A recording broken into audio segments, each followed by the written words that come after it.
దేవుని నామానికి మహిమ కలుగును గాక. ఈ ఉదయకాల కూడి వచ్చిన మీకు అందరికీ తండ్రి కుమార పరిశుద్ధాత్మ నామములో వందనాలు తెలియజేస్తున్నాను. అదే రీతిగా లైవ్లో వీక్షిస్తున్న ప్రతి కుటుంబాలకు ఈ ఉదయకాలాన దేవుడు మిమ్ములను మీ కుటుంబాన్ని ఆస్వాదించి దీవించును గాక. ఈ దినం మనము ధ్యానించబోయే అంశము ఇర్మియా గ్రంథము 15వ అధ్యాయము 20వ వచనములో ఈ రీతిగా రాయబడినది. అప్పుడు నిన్ను ఈ ప్రజలను పడగొట్టజాలని ఇత్తడి ప్రాకారముగా నేను నియమించెదను.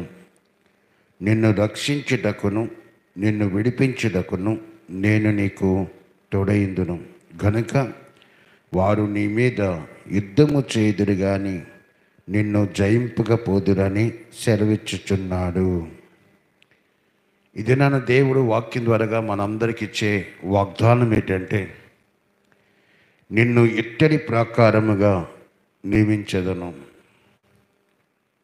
నిన్ను ఇత్తడితో దేవుడు ఇత్తడి యొక్క లక్షణాలు గల ప్రాకారంగా నియమిస్తా అని చెప్పి వాక్యం నేను మాట్లాడుతున్నాడండి. ఇత్తడికున్న సుగుణాలు, అది తుప్పు పట్టినవదు, అది రాగితో మిక్స్ అయి ఉంటుంది. అది చాలా కంపెనీస్లో వాటిని బేరింగ్లని రకరకాల ఐటమ్స్ అని వాటి ద్వారా తయారు చేస్తుంటారు. ఇత్తడిని అందరూ మెచ్చుకుంటారు కానీ అది వద్దు అని చెప్పి ఎవరు కోరుకోరండి. ఇనుము కంటే కొంచెము తక్కువగా ఆ యొక్క బలము కలిగి ఉంటుంది. ఇక్కడ దేవుని యొక్క వాక్యం ద్వారా మాట్లాడుచున్నాడు. ఇర్మియా, ఏ జనాంగం అయితే నీ మీద లేస్తున్నారో, ఏ జనాంగం అయితే నీ మీద తను పోరాడడానికి వస్తున్నారో, ఒక్కరికి జ్ఞాపకం పెట్టుకో, వారు నిన్ను ఏమీ చేయలేరు. నేను నిన్ను ఇత్తడి ప్రాకారంగా నియమించదనని చెప్పి దేవుడు వాగ్దానం చేస్తున్నాడండి. ఈ ఇత్తడి ప్రాకారంగా చేయబడాలంటే నువ్వు చేయవలసిన పని ఏంటంటే, నీవు నా తట్టు తిరగాలి. ఈ ప్రజల వైపు కాదు. నువ్వు నా తట్టు తిరిగినంత కాలము నిన్ను పడగొట్టజాలని ఇత్తడి ప్రాకారంగా నేను చేస్తాను. నిన్ను విడిపించుటకును నిన్ను రక్షించుటకును నీ పట్ల విమోచకులైన నేను మీకు తోడుగా ఉంటాను. నువ్వు దేనికి భయపడవలసిన అవసరం లేదని చెప్పి దేవుని యొక్క వాక్యం ద్వారాగా ఇర్మియాను ప్రోత్సాహపరుస్తున్నానండి. ఆ ఇర్మియా మీద ఉపయోగించబడిన 3 రకాల బాణాలు: 1 నిరుత్సాహ బాణము, 2 కృంగదీసే బాణము, 3 అపార్థం చేసుకునే బాణం. 3 రకాల బాణాలు సాతాను ఉపయోగించాడండి. ఏ వ్యక్తి అయినా సరే నిరుత్సాహంతో ఉన్నప్పుడు పడిపోవడం ఖాయం, లేదా కృంగుదలైన బాణాన్ని సాతాను ఉపయోగిస్తాడు, ఆ సమయంలో పడిపోవడం ఖాయం, లేదా అపార్థం చేసుకునే బాణాలు ఉపయోగిస్తాడు. ఈ 3 బాణాలు చాలా సాతానిక బలమైన ఆయుధాలండి. కనుక నిరుత్సాహం వచ్చినా, కృంగుదల వచ్చినా, ఎటువంటి అపార్థం చేసుకునే పరిస్థితి వచ్చినా సరే దేనికి మనం జరగకుండా ముందుకు సాగిపోవాలని దేవుని యొక్క వాక్యం ద్వారాగా దేవుడు మాట్లాడుచున్నాడండి. ఈ యొక్క ప్రాకారము అన్నదానికి ఈ దినము మనం 4 విషయాలు మనం ధ్యానించుకుందాం. ప్రాకారం అంటే అది స్థిరంగానే ప్రాకారం, అది స్థిరంగా ఉంటుందండి. ప్రాకారం అనగా సరిహద్దు అనగా అడ్డము. ఈ యొక్క ప్రాకారం ఎప్పుడు స్థిరంగానే ఉంటుంది. అది స్టెబిలిటీ కలిగి ఉంటుందండి. ఎన్ని గాలి తుఫాన్లు వచ్చినా, ఎన్ని అలజడులు వచ్చినా, ఎన్ని యొక్క సమస్యలు వచ్చినా అది చెక్కు చెదదు. అందుకే కీర్తనగా రాస్తాడు, యెహోవా యందు నమ్మకించు వారు కదలక నిత్యము నిలుచు సియోను కొండ వాళ్ళు ఉంటారు. నిత్యము నిలుచు సియోను కొండ అంటే కొండ ఎప్పుడు కూడా కదలడండి. అలజడులు వస్తాయి, తుఫాన్లు వస్తాయి, సముద్రం ఇసిరి కొడుతుంది, ఎన్ని విధాలుగా చేసినా కొండగలాగా ఉంటుంది. అదే వాక్యం నేను మాట్లాడుతాను. నువ్వు ఒక ప్రాకారానివి, నువ్వు ఒక కొండలాంటి వాడువు. ఎటువంటి యొక్క సమస్య నీ మీదకి వచ్చినా సరే నువ్వు కృంగిపోకుండా, నువ్వు నీరసలిపోకుండా, నువ్వు చింతపడకుండా నీ దేవుడైన నా మీద నువ్వు అనుకుంటే నేను ఒక ప్రాకారంగా, స్థిరత్వం కలిగిన ప్రాకారంగానే మారుస్తాను. ఇదే నన్ను వాక్యంలో మాట్లాడుచున్నాడు. పరిస్థితులు తారుమారైపోయినా సరే ఆత్మవిశ్వాసంలో చెక్కు చెదరని వారుగా ఉండాలండి. మన పరిస్థితులు తారుమారైపోయినా, మన స్థితిగతులు తారుమారైపోయినా ఏమాత్రం కూడా కృంగిపోకుండా, ఏమాత్రం దిగులు చెందకుండా ఉండాలంటున్నారండి.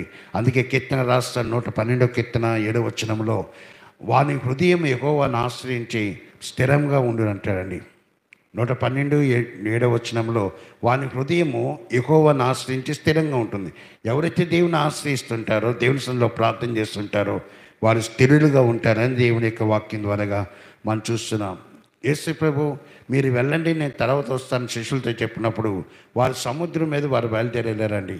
ఆ యొక్క గాలి తుఫాను వచ్చినప్పుడు వారు భయపడిపోయి అక్కడ యేసయ్య సముద్రం నడిచి రావడం చూసి వారు చింతపడినట్టుగా మనం చూస్తున్నాం. అంటే ఈ దినాన్ని దేవుని యొక్క వాక్యం మరొకసారి యేసయ్య వారితో బయలుదేరి వెళ్తూ ఆ యొక్క సముద్రం అమరమున పడుకున్నప్పుడు, అయ్యా నీకు చింత లేదా, ఈ గాలి తుఫాను వస్తుంది, ఈ అలజలు వస్తున్నాయి, నీకు చింత లేదని చెప్పి వారి శిష్యులు అన్నట్టుగా మనం చూస్తున్నాం. ఈ దినాన్ని వాక్యం దగ్గర మాట్లాడుచున్నాడు. ఎటువంటి పరిస్థితుల్లో కూడా మనిషి అన్నవాడు కృంగిపోకుండా స్థిరంగా ఉండాలండి. అది ప్రాకారంకి యొక్క మంచి లక్షణము. స్థిరత్వం లేనివాడు, నిలకడతం లేనివాడు ఎక్కడైనా సరే పడిపోవడం ఖాయం.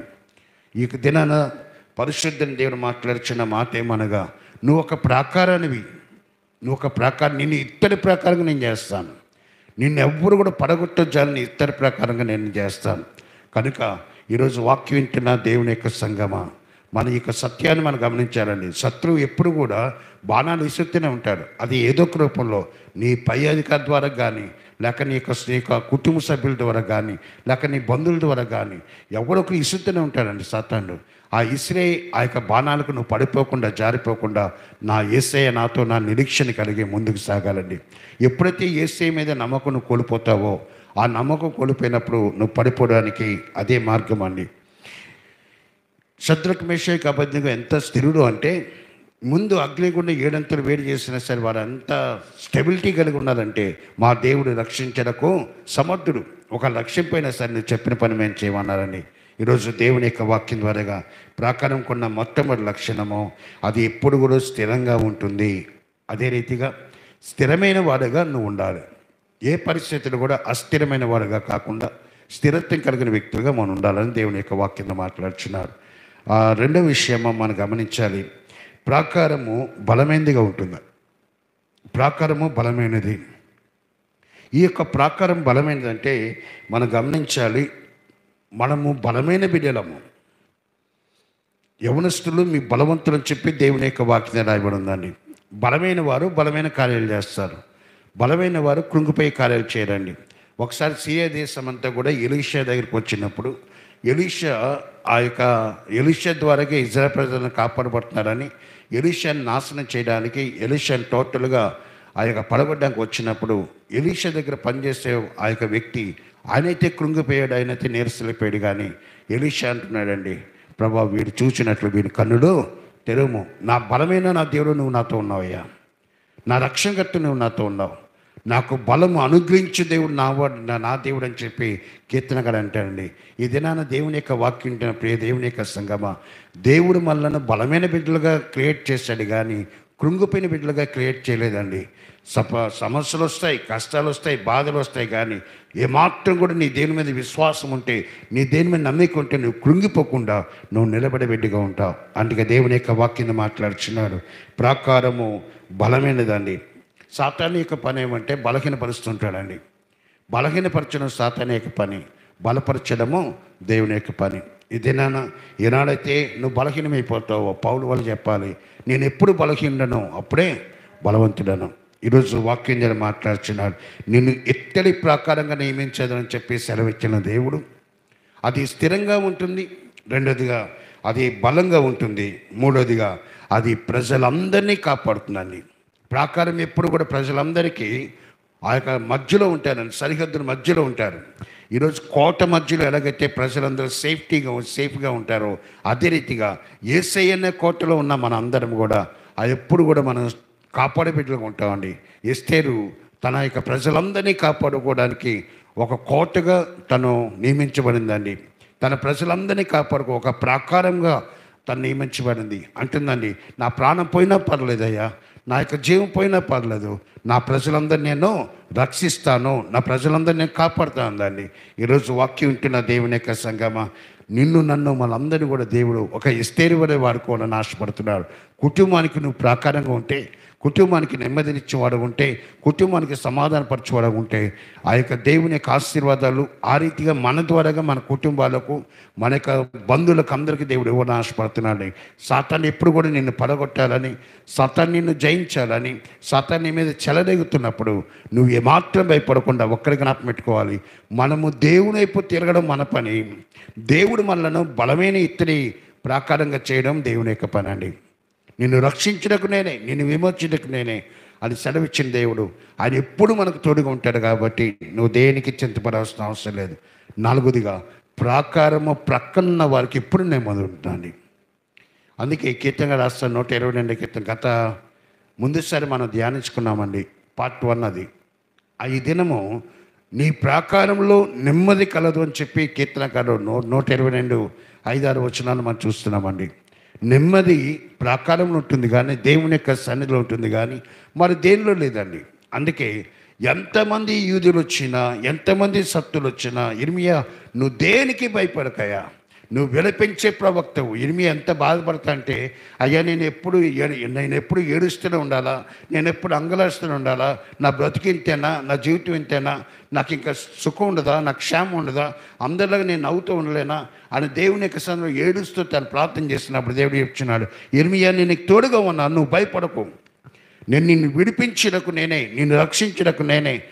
అయితే నువ్వు చేయవలసిన పని ఎప్పుడు కూడా నీవు నా తట్టు తిరుగు, ప్రజల వైపు కాదు. ప్రజల వైపు చూస్తే నువ్వు కృంగిపోతావు, ప్రజల వైపు చూస్తే నువ్వు నీ యొక్క మనసు చెదిరిపోతుంది, ప్రజల వైపు చూస్తే నీ ఆలోచనలు పాడైపోతాయి. నువ్వు నా తట్టు తిరిగితే నిన్ను బలపరచువన్నేనే, నేను విడిపించువన్నేనే, నీకు తోడుగా ఉండేవన్నేనే, నీకు నీ మీద వచ్చే వారందరినీ కూడా తీసివేయవాడిని కూడా నేనే. కనుక ఈ ప్రజలను నిన్ను ఒక ఇత్తడి ప్రకారంగా నియమిస్తున్నానయ్యా. ఈరోజు దేవుని యొక్క వాగ్దానం మాట్లాడుచున్నాడు. ప్రాకారం ఎలాగైతే చెక్కు చెదదో, నిన్ను ఒక బలమైన దుర్గంగా దేవుడు మార్చాలని ఆశపడుచున్నాడండి. నేను ఒక కుటుంబంలో ఉన్న సమస్యలే కానీ, అది ఏ రీతిగా నిన్ను బాధించినా, ఏ రీతిగా నిన్ను శ్రమ పెట్టినా, నీ దేవుడు నీ పక్షం ఉండగా నీకు విరోధులు ఎవరూ లేరు. అందుకే మనం ఎప్పుడు ఒక నిరీక్షణ మనం కోల్పోకూడదు, మన నమ్మికను మనం కోల్పోకూడదు. కొన్నిసార్లు ఎలా వస్తుందంటే, ఒకేసారి మనం తట్టుకోలేనన్ని అన్ని సమస్యలు ఒకసారి వచ్చేస్తాయండి. అన్ని వైపుల నుంచి ఒకసారి వచ్చినప్పుడు మనం తల్లడిల్లిపోతాం, మనము నీరసిల్లిపోతాం, మనం కృంగిపోతుంటాం. కానీ వాక్యం దగ్గర మాట్లాడుతున్నాను, ఎన్ని వచ్చినా సరే ఒక్కరి జ్ఞాపకం పెట్టుకో, నిన్ను అవి ఏమీ చేయవు, నేను ఏమీ చేయగలను. ఎందుకంటే నీ పక్షమును యుద్ధం చేయని దేవుడైన యెహోవా ఎల్లప్పుడూ నీకు తోడుగా ఉన్నాడండి. మన తరపున ఏ దేవునైతే మనం ఆశ్రయించున్నామో, ఏ దేవునికైతే మనం ప్రార్థన చేస్తున్నామో, ఆ దేవుడు ఎప్పుడూ మన పక్షం ఉన్నాడండి. కనుక ఈ 4 సత్యాలు మనకు జ్ఞాపకం పెట్టుకోవాలి. ప్రాకారము స్థిరంగా ఉంటుంది, ప్రాకారం బలంగా ఉంటుంది, ప్రాకారము ప్రజలందరినీ కాపాడిది ఉంటుంది, ప్రాకారము నెమ్మదినిచ్చే రీతిగా ఉంటుందండి. ఈరోజు అటువంటి యొక్క నెమ్మది, అటువంటి శాంతి, అటువంటి సమాధానము దేవుడు మనందరికీ అనుగ్రహించి నడిపించి దీవించి బలపరచునుగాక. ఆమేన్. మన పవిత్రమైన దేవుని ప్రేమయు, కుమారుని రక్షకుడు విమోచకుడైన యేసుక్రీస్తు వారి కృపయు, పరిశుద్ధాత్మ సహవాసము కూడి వచ్చిన సంఘం అంతటి మీదను, వ్యాపారాలు తెంచిన కుటుంబాల మీదను, ఉద్యోగాలు చేస్తున్న బిడ్డల మీదను, చంటి బిడ్డల మీదను సదాకారం తోడుగొండి ఆశీర్వదించునుగాక. ఆమేన్.